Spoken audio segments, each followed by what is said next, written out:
தயிர் சாதம் சாம்பார் சாதத்துக்கு செம்ம டேஸ்டான காளான் மிளகு வறுவல்.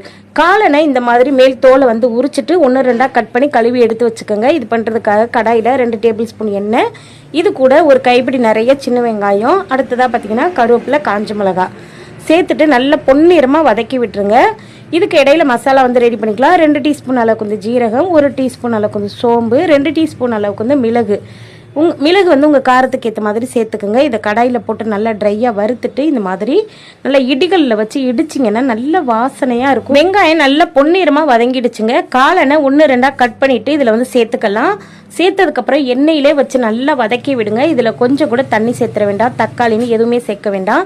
இடித்து வச்ச மசாலாவை இது கூட சேர்த்துட்டு சிம்மில் வச்சு 2 நிமிஷத்துக்கு மட்டும் நல்லா வதக்கி விடுங்க. அதிகமாக குக் பண்ணிட்டீங்கன்னா காளான் வந்து தக்காளி மாதிரி ஆயிரும். மசாலா சேர்த்ததுக்கப்புறம் இது போல் நல்லா கிண்டி விட்டுட்டு அடுப்பு ஆஃப் பண்ணிட்டு சுட சுட சாப்பிடுங்க. செம்ம டேஸ்ட்டாக இருக்கும்.